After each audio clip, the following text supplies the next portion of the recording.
In this video, I'm going to be showing you how to install Elementary OS on a dual boot with Windows. Now, I know I've made a video covering the installation of Elementary OS before, but that video didn't cover dual booting. This video will. So now, you are going to need a couple of things before you begin. The first thing you're going to need is a USB flash drive that's at least 4 gigabytes in size, and other than a computer, obviously, that's pretty much it. So let's get into it. All right, so the first thing you're gonna do is you need to download the Elementary OS ISO. To do that, just open up a web browser, then go to elementary.io, and then you're gonna scroll down to where it allows you to put in any dollar amount and purchase or download Elementary OS. Or you could put in 0 here, and then this Purchase Elementary OS button will change to Download Elementary OS.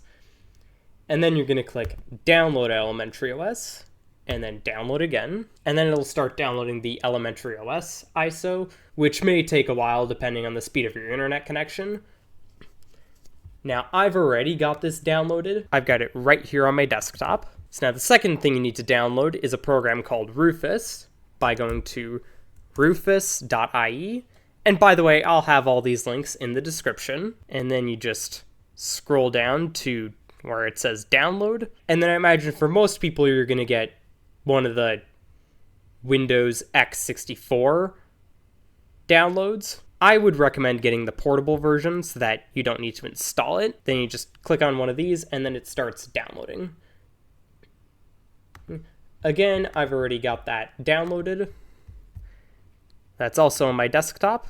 So now once you've got these files downloaded, the first thing you're going to do is grab a flash drive that's at least 4 gigabytes in size to create your Elementary OS installation media. Yeah. Now, just quickly check to make sure that there's nothing on this flash drive that you need, because it will be erased. And then once you've done that, you're going to open up Rufus. When user account control prompts you, you're going to click yes. And then when it comes up with this Rufus update policy, you can click either yes or no. Doesn't really matter. Now, in past videos, I've used a program called Balena Etcher. Unfortunately, at the moment, Etcher just isn't working due to a bug that they need to fix. So I'm going to be using Rufus in this video. So what you're going to do is under Device, you're going to select your flash drive, which ideally should be the only thing plugged into your system just for simplicity, so that it's not like we have any decision to make here. And then where it says boot selection, you're going to click select and then navigate to your Elementary OS ISO, or you can just drag and drop it into the Rufus window, and then you can just leave everything else as default, and then just click start, and then it'll pop up this window. So I would just leave this as default, and then click OK, and then when it pops up this, just click yes to download the required files. And now it's going to warn us of the format of the drive, which this is a good time to check to make sure that there's nothing on this drive that you need if you haven't done so, because it will be erased. And then once you're ready to proceed, just click OK. And then it'll start creating your Elementary OS install media. So now this will take a while, so I'll speed this up.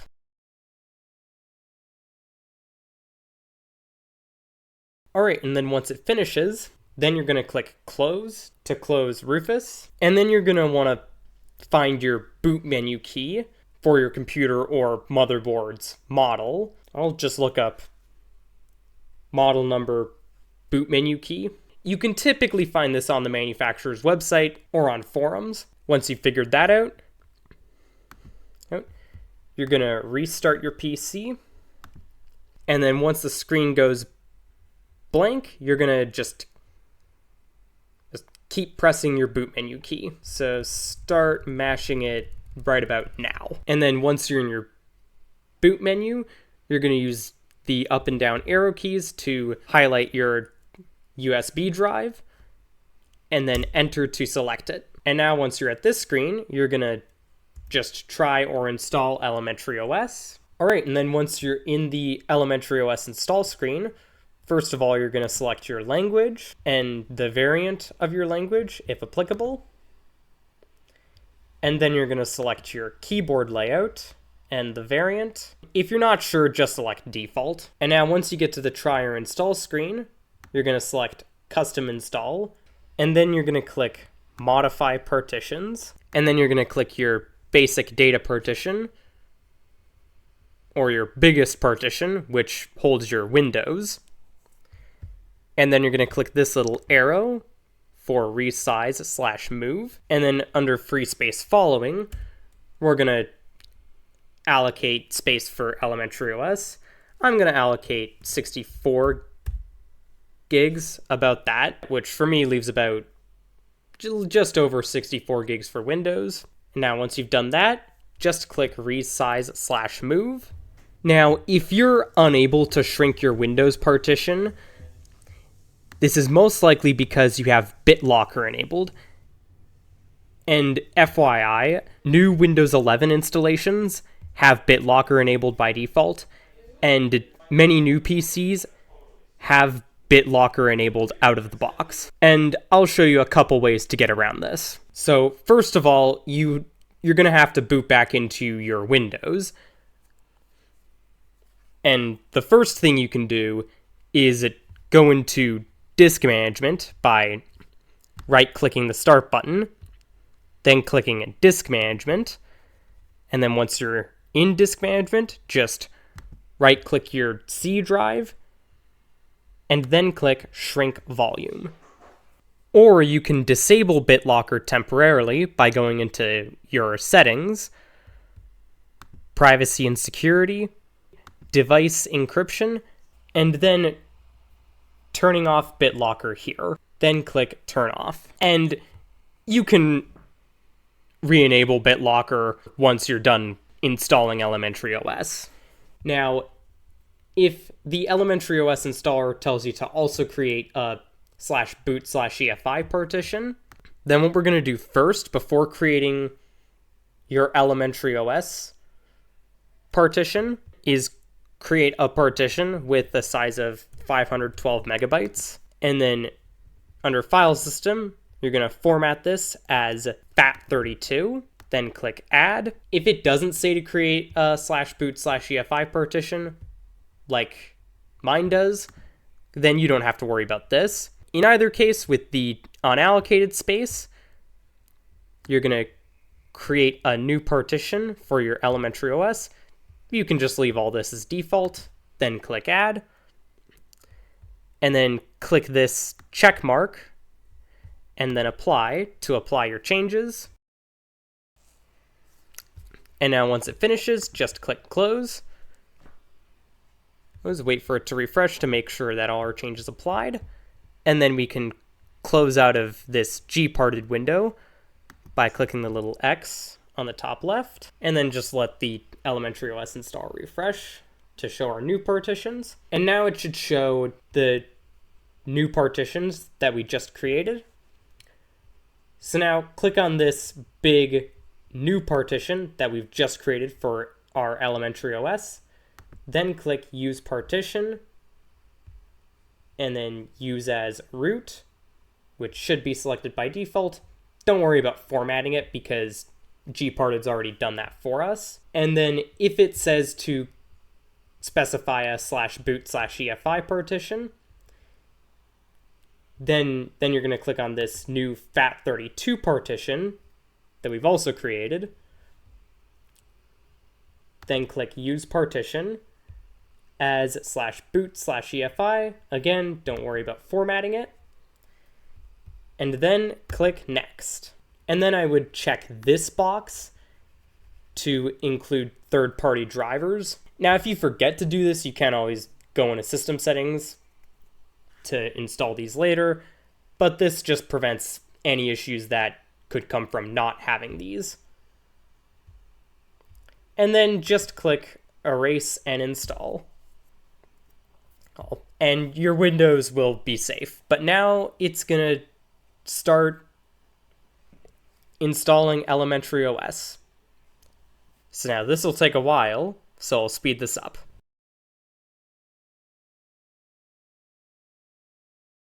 All right, and then once elementary OS finishes installing, you're gonna click restart device or let it just restart automatically. And then you're gonna remove your install drive, then press enter. And then it brings you to your boot menu where you can select either elementary OS or Windows. We're gonna select elementary OS now. And then first time booting into a new elementary OS install, it's gonna open up the setup screen where we gotta select our language, keyboard layout, and then create a computer account for elementary OS. Just put in your name here, and then a short username. Has to be all one word, all lowercase, and then a password. And then you might want to name your device something more meaningful, like elementary desktop. And this has to be all one word. And then finish setup. And now you can log in with your password that you've just created, and then it'll open up the welcome screen and also notify you of available updates. So you can go through this real quick and choose light or dark mode, enable night light, choose to automatically delete downloads, temporary files, screenshots, and empty the trash, connect online accounts, and get some apps, which we can get from the App Center, and configure our automatic update settings. I prefer the default setting, which is to automatically update apps, but leave operating system updates for manual because those will require reboots.